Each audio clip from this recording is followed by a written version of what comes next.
He jests at scars that never felt a wound.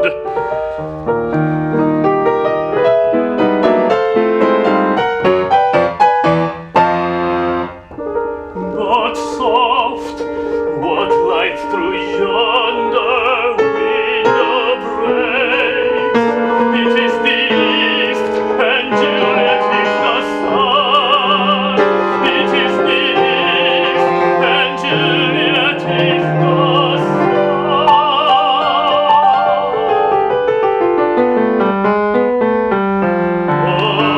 Rise, fair sun, and kill the envious moon, who is already sick and pale with grief, that thou, her maid, art far more fair than she.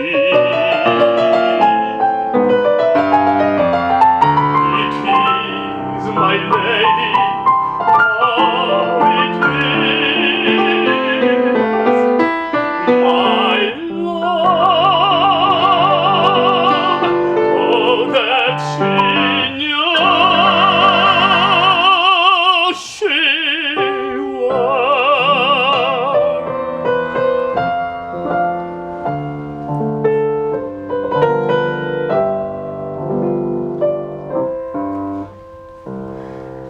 She speaks, yet she says nothing. Her eye discourses, I will answer it. I am too bold, 'tis not to me she speaks. See how she leans her cheek upon her hand. Oh, that I were a glove upon that hand, that I might touch that cheek. Ay me, She speaks, oh, speak again, bright angel. It is, my lady, oh, it is, my love.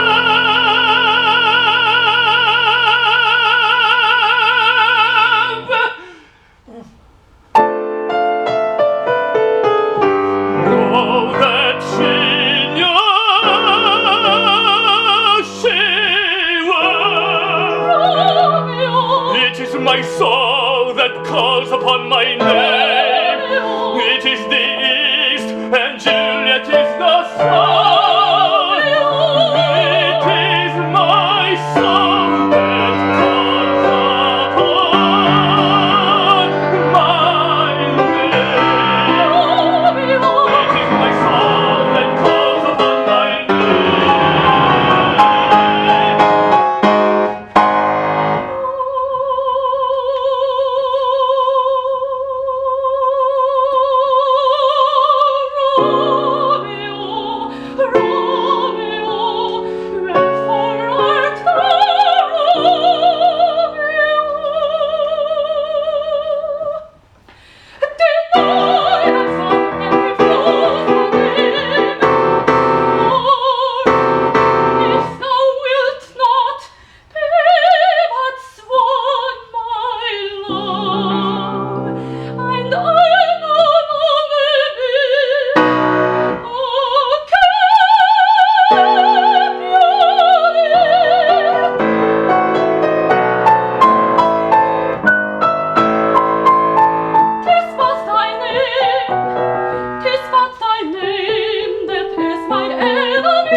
of thee. Take one.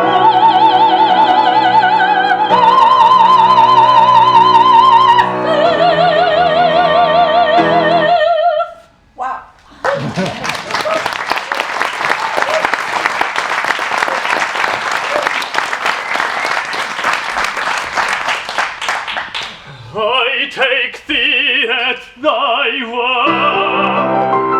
Call me but love, and have thee new baptized. Henceforth I never will be Romeo. What man art thou that dost be screened in night, so stumblest on my counsel? By a name I know not how to tell thee who I am. My name, dear saint, is hateful to myself, because it is an enemy to thee. Had I it written, I would tell the world. My ears have not yet drunk 100 words of that tongue's utterance, yet I know the sound.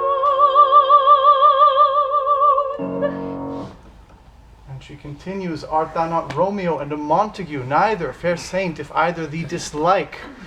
And then she asks, how did you jump these walls? And he says, stony limits cannot keep love out. For what love seeks, that dares love attempt. Maybe that's the new quote for the recital. What love seeks, that dares love attempt. So that's some of the balcony scene.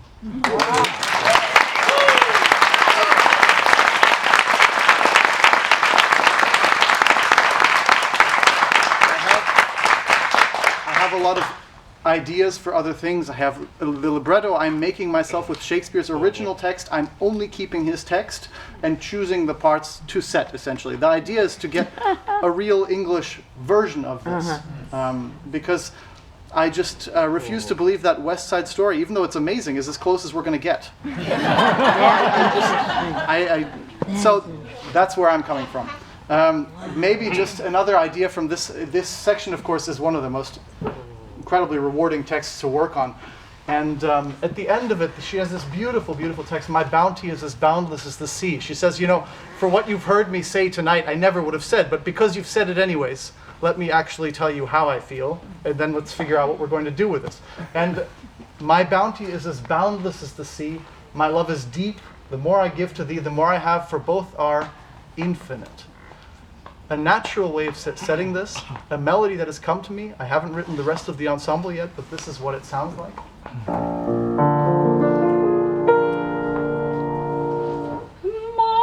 bounty is as boundless as the sea.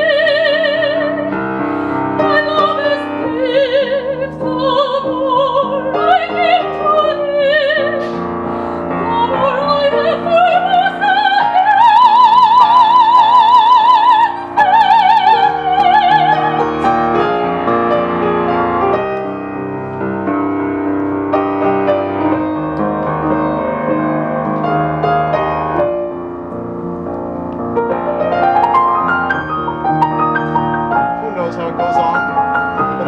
wants to stop. The same way their feelings don't.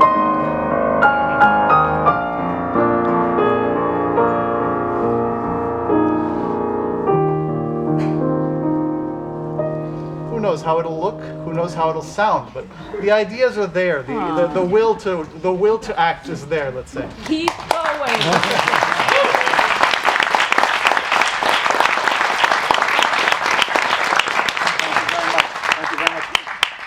In this moment, of course, in addition to thanking Opera San Jose for giving me a platform to share the sides of me that are not just conducting, but the sort of rounding out the picture with this recital, I also give a very special thanks to Melody Walsh, who has really been my fan of this music from the start, and has made some of this possible as well. Thank you so much.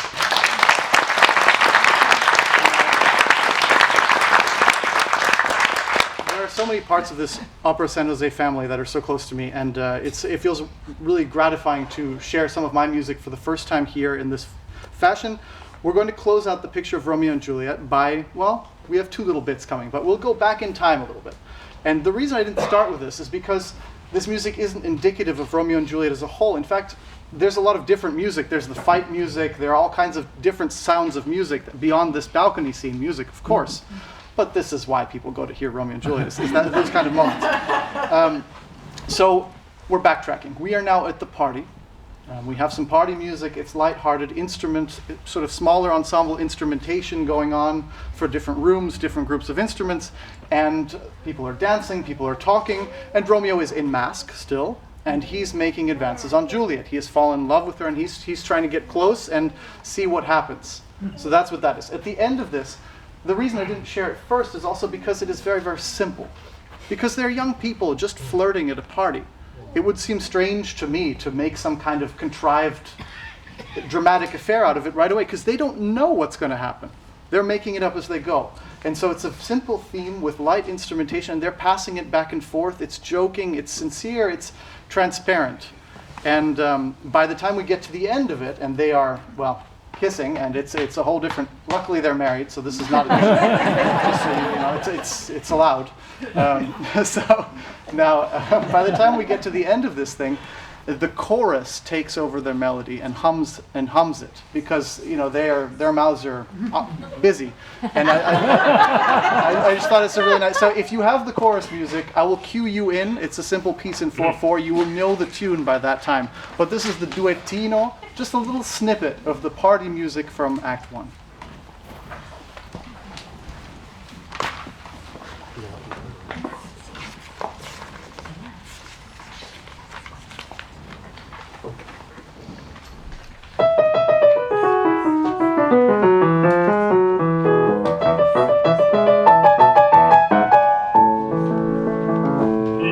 Profane with my unworthiest hand this holy shrine, the gentle find his beams.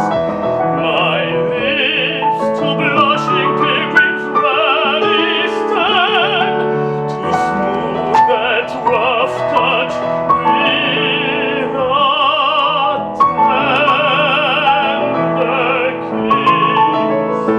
To the pilgrim youth who wrong your head too much, each mannerly devotion shows in this. For hands and pilgrim sense to touch, and palm to palm is holy palmer's kiss.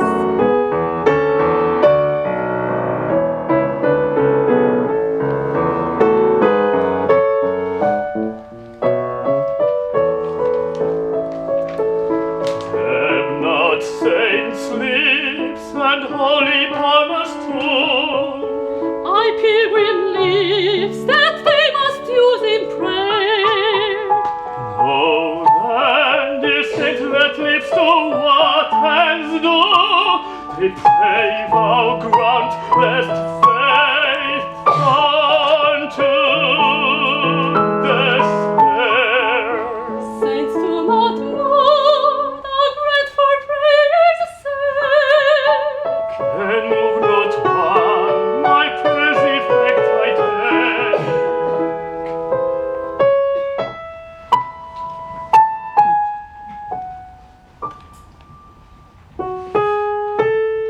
Chorus, we're getting ready. 3, 4, 1, 2, 3.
that's not in the libretto.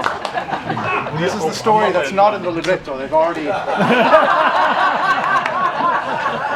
That was quick. That would be a very contemporary opera.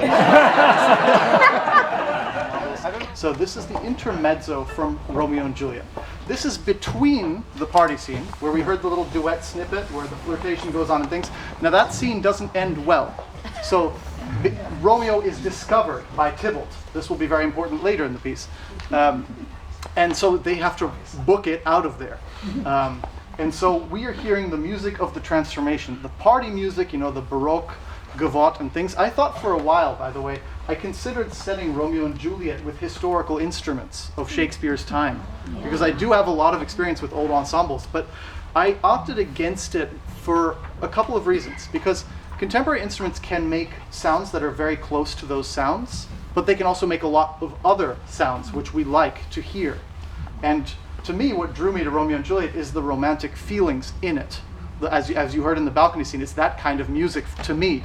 And so to make that sing-songy, light, Baroque da capo aria style, it just seemed out of place. And so I chose a contemporary orchestra, also so that it is performable anywhere. But I incorporate a lot of stylistic elements from that time period. And everything from bowing to the meter changes, the type of dances that are incorporated. So we're going to hear some of that. This will start off like a wild kind of dance, because the party has gotten dangerous, and then it will transform through that into something ever more dangerous. Now, there's a cutoff. The scene has changed. Romeo is in the garden, and there's a unique melody here. It's Romeo with his feelings, right? He's gotten away from the party, he's out of danger, and he's standing by the fence or the wall of Juliet's orchard, and he's thinking about what he felt. And he knows now who she is, but he's still thinking about what he felt. So earlier we heard Juliet decide, what's in a name. That which we call a rose by any other name would smell as sweet. She makes her decision in that moment. The decision to do what her parents never could, to love someone for who they are and not what they're called. Now, Romeo's decision comes in silence, in a sense, before that, in this scene. And so we will hear his longing for Juliet in a melody that is passed from the violin to the cello and answered in the rest of the ensemble. And this melody is very unique in that whenever you think it will end, it does not. And it's something that I wasn't consciously doing, but I realized afterwards that that's a 20-some bar tune without any break in it. It just keeps, every time you think the phrase is going to end, it keeps going. And that's because that is how Romeo's feelings are. When we love someone or something, we can't let go of it. And our mind strays back to it. Every time we think we're done with it, it comes back. And so that is that melody. That's the lyrical section in the middle of this. Then there's a rustling in the garden. And he hears that there's danger. There are crickets or something, but something startles him. And he has a moment of hesitation, thinking about, what should I do? I will be killed if I cross this wall and I'm found. So also, he doesn't really know if she's that serious, or now that she knows who he is, if it's over anyways. So he thinks about that. His feelings return briefly, and he finally makes the decision to jump the wall, to pursue his love, not knowing where it will take him.